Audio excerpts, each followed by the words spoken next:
Friends, how are you? Welcome back. This is Sushil Kumar once again. और आज के इस एपिसोड में हम आगे बढ़ते हैं हमारी फ्रैक्शन की सीरीज में, और बहुत ही जल्दी विद इन नेक्स्ट 2-3 वीडियोस हम इस फ्रैक्शन की सीरीज को कंप्लीट करेंगे और फिर आपके रिक्वेस्ट पे जो नए टॉपिक की डिमांड की जा रही है उस पर आगे बढ़ेंगे। दोस्तों, सभी टॉपिक हम कंप्लीट करेंगे। हीरोन्स फार्मूला के लिए भी मैं कुछ रिक्वेस्ट रिसीव कर रहा हूँ। दोस्तों, सब पढ़ाएंगे आपके प्यारे बच्चों, थोड़ा सा पेशेंस रखिएगा। जितना समय मिल पा रहा है सारे के सारे टॉपिक धीरे धीरे वन बाय वन कंप्लीट करूंगा, चिंता मत करिएगा। बने रहिएगा मेरे साथ यूट्यूब पे। चलिए, यहाँ पे इस हमने रिसेंटली आपने पढ़ा कि कंपैरिजन ऑफ फ्रैक्शन ट्रिक के साथ कैसे करें। तो the previous video was not more than enough, तो मुझे लगा कि एक और थोड़ा सा टॉपिक डिस्कस करना चाहिए with type of question. Different तरीके से आपके पास क्वेश्चन कैसे आ सकते हैं इस वीडियो में आप देखेंगे। चलिए, बने रहिएगा वीडियो के एंड तक। देखिए, स्मॉलेस्ट फ्रैक्शन इन, अब इन सब में आपको स्मॉलेस्ट फ्रैक्शन ढूंढना है। तो क्या करेंगे, बहुत सारे बच्चे हमारे एलसीएम लेने के लिए भाग पड़ते हैं। अरे इतनी बड़ी बड़ी वैल्यूज का एलसीएम लोगे भाई, दिमाग हिल जाएगा। वैल्यूज कैलकुलेट करते रहोगे, पूरे 3 घंटे में एक क्वेश्चन सोल्व होगा। ठीक है, देखिए कैसे क्विकली करेक्ट करें। यहाँ देखिए गैप कितना है, 24 और 25। गैप आपके पास 1 का है। यहाँ गैप किसका है, 1 का है। यहाँ गैप किसका है, 1 का है। यहाँ दोनों के गैप किसका है, 1 का है। यानी कि न्यूमरेटर और डिनोमिनेटर में जो गैप है वो हमेशा 1 का है चारों फ्रैक्शंस में। ठीक है, यहां वैल्यू कितनी भी बड़ी लिख दे, लेकिन न्यूमरेटर और डिनोमिनेटर का गैप जो है वो 1 है आपके पास। तो आप इजीली बता सकते हैं विच one is the smallest fraction and which one is the greatest. मुझसे पहले बता देंगे आप। देखिए, the fraction with smallest numerator किसका छोटा है, 15 is smallest number in the numerator. तो ये क्या हो गया, फ्रैक्शन आपका स्मॉलेस्ट हो गया। बहुत जल्दी आप निकाल लेंगे, राइट। और ग्रेटेस्ट कौन हो गया, अब देखिए यहां पे देखिए सबसे बड़ी वैल्यू दिस इज 34, सो ये फ्रैक्शन आपका ग्रेटेस्ट हो गया। ठीक है, जब न्यूमरेटर और डिनोमिनेटर का गैप सेम है सबका, नॉट ओनली 1, सेम है, तो fraction with numerator will be greater, numerator will be greater, the fraction with smaller numerator will be smaller. Clear. तो यहां क्या पूछा है, द स्मॉलेस्ट फ्रैक्शन। तो दोस्तों हो गया 15/16, यानी कि आपका सी ऑप्शन करेक्ट हो जाता है। क्विकली उड़ा देंगे आप। चलिए आगे बढ़ते हैं क्वेश्चन नंबर 2 के लिए। सी नेक्स्ट क्वेश्चन देखिएगा आपके पास क्या है। अब नॉट ओनली कि अब कंपैरिजन का शॉर्टकट आपने सीख लिया, बट नॉट ओनली कि डायरेक्ट आपसे हमेशा यही पूछा जाए कि which one is the smallest और which one is the greatest. ऐसा नहीं है, हो सकता है आपसे क्वेश्चन इस तरीके से फ्रेम कर दिया जाए, यहाँ पे कुछ भी वेरिएबल पी क्यू आर दे दिया जाए, थोड़ा सा आपको कंफ्यूज करने के लिए। हमारे बच्चे वेरिएबल्स देख के बहुत घबरा जाते हैं, घबराना नहीं है, बने रहिएगा। देखिएगा कैसे करेंगे आप। सबसे पहले आपके पास है ए बी सी, तो आप ये यहीं पे करेक्ट कर देंगे, हम इसको लिखने की जरूरत नहीं पड़ेगी आपको, आप यहीं पे सोल्व कर देंगे। चलिए मैं आपको समझाने के लिए थोड़ा सा इसको यहाँ पे लिख लेता हूँ। ए बी सी मेरे पास है। सो ए मेरे पास है दोस्तों 13/15, बी मेरे पास है 17/19 और सी मेरे पास है दोस्तों 15/17। सबसे पहला टारगेट आपका क्या है, गैप चेक करना है, difference between the numerator and denominator check करना है आपको। तो यहां पे दोनों का डिफरेंस दोस्तों 2 आ रहा है, यहां भी दोनों का डिफरेंस 2 आ रहा है, यहां भी दोनों का डिफरेंस 2 आ रहा है। आपके कहानी पकड़ में आ गई कि तीनों जो फ्रैक्शंस हैं उनमें क्या लॉजिक आपको लगाना है। अब आपको देखना है यहां पे सीक्वेंस कैसे दिया है, ये जो आपको ग्रेटर देन लेस देन का सिंबल है उसको भी समझना है कि जिधर इसका मुंह खुला वो वैल्यू बड़ा। अब ये कह रहा है कि सी सबसे बड़ा, चेक कर लेते हैं, और ये कह रहा है ए सबसे छोटा, तो चेक करते हैं हम। देखिए, जब difference of numerator and denominator is same always, यहां दोनों का तीनों का डिफरेंस सेम है, तो fraction with smaller numerator will be smaller. कौन है स्मॉलर, ए, यानी ए सबसे स्मॉलेस्ट होगा। उसके बाद कौन आता है, उसके बाद दोस्तों सी आता है 15, और उसके बाद आपका 17 आएगा। तो पहले सी आएगा और फिर बी आएगा, यानी ए सी बी, ये पैटर्न यहां पे ढूंढ लो दोस्तों, यानी कि सी आपका आंसर करेक्ट हो जाएगा। क्लियर। तो इस तरीके से भी क्वेश्चन फ्रेम किया जा सकता है, यहां पे मोर देन 3 फ्रैक्शंस भी हो सकती हैं। चलिए आगे बढ़ते हैं नेक्स्ट वैरायटी ऑफ क्वेश्चन के लिए। सी क्वेश्चन नंबर 3 थोड़ा सा चेंज के साथ क्वेश्चन है, यहां पे लॉजिक बहुत समझने वाली बात है, समझिएगा ध्यान से। स्मॉलेस्ट फ्रैक्शन अमंग, इनमें से कौन सा फ्रैक्शन स्मॉलेस्ट है, देखिएगा। अब यहां पे आप फिर से डिफरेंस के पीछे पड़ेंगे तो आप मार खा जाएंगे। देखिए, चलिए इसको डिस्कस कर लेते हैं। 7/9 और 4/7 एंड 5/7। अब देखिए यहां पे सबसे पहले आपको डिफरेंस चेक करना है, क्योंकि वो आपका काम बहुत इजी बनाने वाला है। तो जैसे ही हमारे प्यारे बच्चों ने डिफरेंस चेक किया तो यहां दोनों का डिफरेंस 1 आ रहा है, यहां दोनों का डिफरेंस 2 आ रहा है, यहां दोनों का डिफरेंस 3 आ रहा है और यहां दोनों का डिफरेंस फिर से 2 आ रहा है। तो दोस्तों यहाँ पे डिफरेंस वाली कहानी तो आपकी काम नहीं आने वाली, आपको यहाँ पे कोई दूसरा कारतूस निकालना पड़ेगा। तो यहाँ पे आप क्या करने वाले हैं देखिएगा, ध्यान से समझिएगा। फिर से एलसीएम नहीं लेने को कहूंगा, बिल्कुल नहीं। एलसीएम लेंगे तो 63 एलसीएम आएगा, मल्टीप्लाई करते करते थक जाएंगे, बहुत बड़ी वैल्यू आएगी।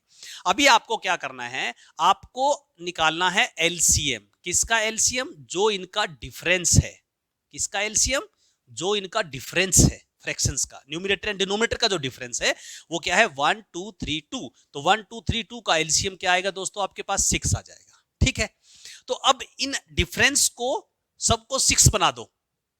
पहले आपने डिफरेंस देखा, अगर अलग अलग है तो उनका एलसीएम निकालो। एलसीएम जो वैल्यू आई है फिर उस डिफरेंस को वो एलसीएम वाली वैल्यू बना दो, यानी कि इस डिफरेंस को हमने 6 बनाना है। तो 1 को किससे मल्टीप्लाई करूं कि 6 बन जाए? तो इसको दोस्तों आप 6 से करोगे ना, तो उसी 6 से हम इसको मल्टीप्लाई करेंगे तो न्यूमरेटर बन जाएगा दोस्तों 36। क्लियर? अब 2 को किससे मल्टीप्लाई करूं कि वो 6 बन जाए? 3 से। 2 को मल्टीप्लाई करेंगे 3 से तो 7 को भी 3 से मल्टीप्लाई करना पड़ेगा, उसी नंबर को न्यूमरेटर से कर दो।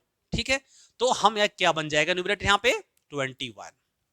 हम पूरा फ्रैक्शन चेंज नहीं कर रहे हैं, हम जस्ट ऑब्जर्वेशन करके चेक कर रहे हैं। ठीक है ना, तो आप ये मत समझिएगा कि हम न्यूमरेटर को भी मल्टीप्लाई करते हैं तो डिनोमिनेटर को भी करना पड़ता है। हम जस्ट एक नंबर चेक कर रहे हैं कि क्या आने वाला है। ठीक है ना, आप दोनों को भी कर सकते हैं, उसमें कोई दिक्कत नहीं है।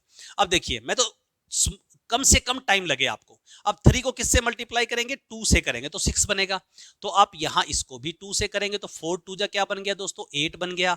अब यहां पे 2 है, 2 को किससे मल्टीप्लाई करूं? 6 बनेगा 3 से। तो 5 को भी दोस्तों आप 3 से करेंगे तो ये बन जाएगा 15। और बात आपके सामने आ गई। कैसे?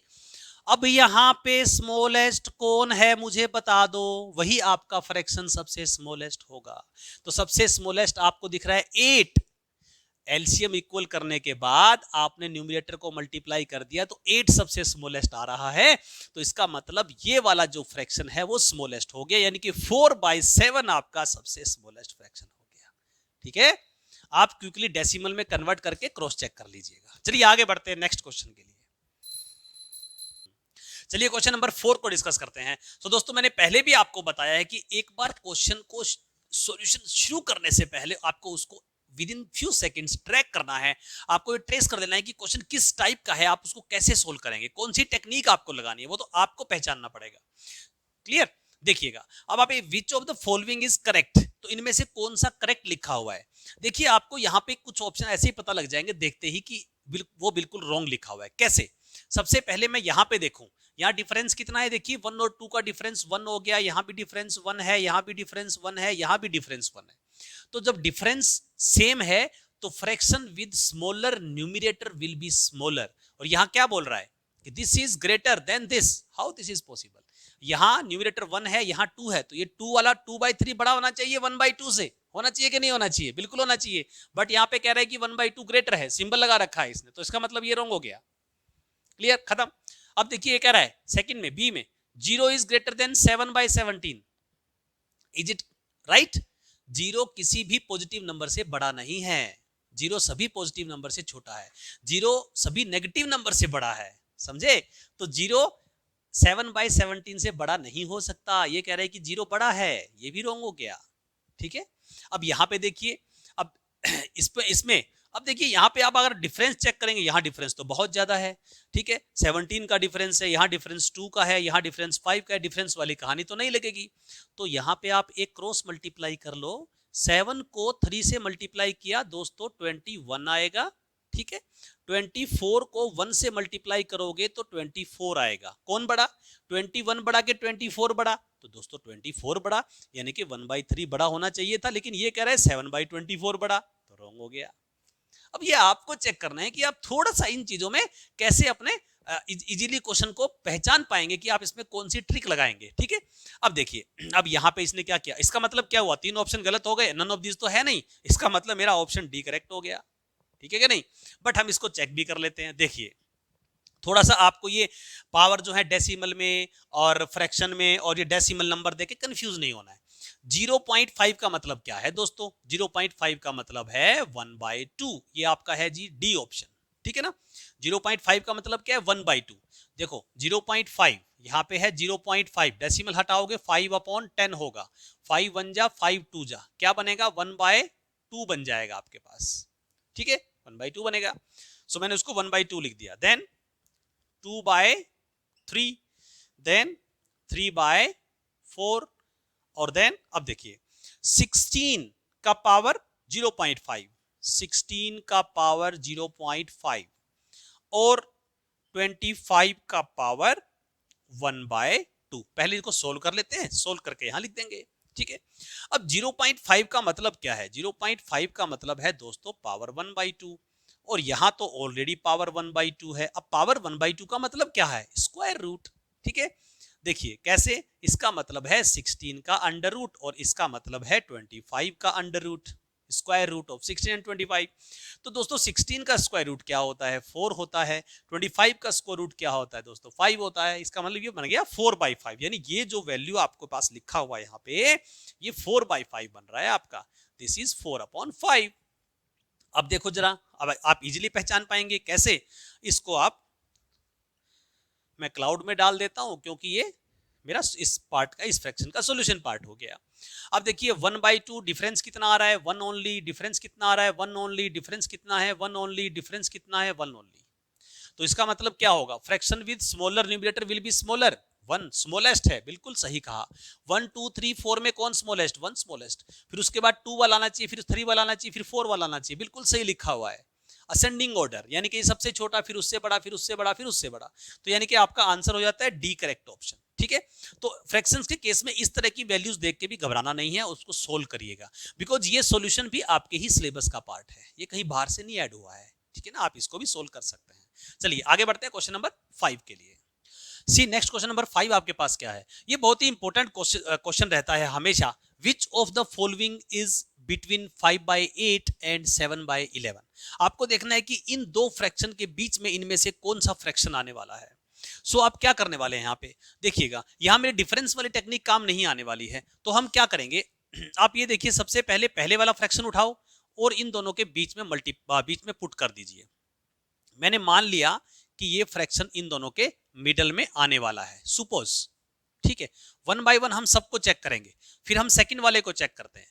5/8 और ये बी वाला है आपका 19/30 और 7/11। क्लियर, पहले दो को चेक कर लेते हैं, ये ए ऑप्शन आपका और ये बी ऑप्शन। चलिए ठीक है, अब देखिए, अब यहां पे हमने पहले मान लिया कि 9/17 मेरा इन दोनों के मिडल में आने वाला है, और इधर मैंने मान लिया कि 19/30 जो है वो इन दोनों के मिडल में है। मैं अभी कंसीडर कर रहा हूं जस्ट। अब हम क्या करते हैं, क्रॉस मल्टीप्लाई का टेक्निक यूज करिए, दैट विल बी बेनिफिशियल, क्योंकि अगर आप यहां पे डेसिमल में कन्वर्ट करेंगे इट विल टेक टाइम। देखिए 5 को मल्टीप्लाई करूंगा मैं 17 से, 17 5 जा 85, ठीक है। उसके बाद अब आपको करना है, 5 को हो गया, अब आप 9 को मल्टीप्लाई करेंगे इधर 8 से, क्या हुआ 72। तो देखिए आपका ऑर्डर यही खराब हो गया। अगर ये फ्रैक्शन इन दोनों के बीच में होता तो आपका हमेशा, देखिए उससे पहले हमने ये भी चेक कर लिया था, मैं आपको बता दूं, वो अंडरस्टैंडिंग में था, लेकिन आपको चेक कर लेना है क्योंकि आपको कंफ्यूज करने के लिए ऐसा भी दिया हो सकता है। उससे पहले आपको चेक कर लेना है कि इन दोनों फ्रैक्शंस, ये दोनों जो फ्रैक्शन है ये असेंडिंग ऑर्डर में होनी चाहिए। में भी आपको कंफ्यूज करने के लिए ये भी यहाँ पे टेक्निक लगाई जा सकती है। सो 11 इंटू 5 आपके पास हो गया 55, इन दोनों का मल्टीप्लाई किया क्रॉस, और 7 इंटू 8 56, ठीक है। तो इसका मतलब ये बड़ा है और ये छोटा है, तो ये दोनों असेंडिंग ऑर्डर में है। जब ये वाली टेक्निक लगा रहे हो तो ये दोनों फ्रैक्शन हमेशा असेंडिंग ऑर्डर में होने चाहिए, नहीं तो गड़बड़ हो जाएगी, ठीक है। आपको इस गड़बड़ से बचना है। 9 8 72, ठीक है। अब उसके बाद 9 इंटू 11 99 और 17 इंटू 7 119। क्लियर। अब उसके बाद आपने अब आप देखिए कि देखिए सब लिखना कैसे ऑर्डर में है। सबसे पहले फर्स्ट वाले को मल्टीप्लाई करूंगा मैं इधर, यहां मल्टीप्लाई करूंगा वो नंबर फर्स्ट पे आएगा। उसके बाद ऊपर वाले को मल्टीप्लाई करो इधर तो वो नंबर यहां पे आएगा। फिर ऊपर वाले को मल्टीप्लाई करो बाद वाले के साथ, वो नंबर यहां पे आएगा, ठीक है। फिर इसको मल्टीप्लाई करेंगे इधर तो नंबर लास्ट में आएगा। क्लियर। उसके बाद आपको ये देखना है क्या ये आपका असेंडिंग ऑर्डर है जी नहीं, बिल्कुल नहीं। क्यों? ये देखिए यहाँ पे आपका ऑर्डर फेल हो रहा है, 85 के बाद 72 आ रहा है, तो ऑर्डर तो ये तो असेंडिंग ऑर्डर हो गया, डिसेंडिंग ऑर्डर हो गया। ये असेंडिंग ऑर्डर होना चाहिए, स्मॉलर टू ग्रेटर आना चाहिए अगर ऐसा है तो। क्लियर? अब देखिए यहाँ पे चेक करते हैं, ये फेल हो गया, यानी कि ऑप्शन 1 गलत है, रॉन्ग है। उसके बाद देखिए अब यहाँ पे पहले 5 को मल्टीप्लाई करना है, 5 को मल्टीप्लाई करेंगे 3 से 15, 5 3 जा 15 और 0 150 आ गया, राइट। अब आपको 19 को मल्टीप्लाई करना है 8 से, 19 8 जा 152, अभी तक ठीक चल रहा हूं, छोटे से बड़ा अभी तक ठीक चल रहा हूं, ठीक है। उसके बाद देखिए अब 19 को मल्टीप्लाई करेंगे 11 के साथ तो आएगा 209, 19 10 जा 190, 190 और 190, उसके बाद 1 टाइम और टेबल पढ़ लीजिए, उसमें 190 में 19 प्लस कर दो, 209 हो गया। अब 7 इंटू 3 21 और 1 0 लग गया। ये देखिए बिल्कुल असेंडिंग ऑर्डर में है, 150 152 209 और 210, ठीक है, बिल्कुल असेंडिंग ऑर्डर में। इसका मतलब ये वाला जो फ्रैक्शन है वो एग्जैक्टली इन दोनों के बीच में बैठा हुआ है, तो मुझे आंसर मिल गया, यहाँ पे मुझे आगे जाने की जरूरत नहीं है, यानी कि बी ऑप्शन आपका एग्जैक्टली करेक्ट ऑप्शन हो गया। तो दोस्तों आपको क्या करना है कि आपको चेक करना है कि आपको कौन सी टेक्निक कहां अप्लाई करनी है, उसके लिए आपको अपने आप को अवेयर रखना है, ठीक है। चलिए मिलते हैं नेक्स्ट वीडियो में बहुत ही जल्दी। चैनल को सब्सक्राइब करना मत भूलिएगा, वीडियो को शेयर करिए दोस्तों के साथ और लाइक करना मत भूलिएगा। जय हिंद, जय भारत।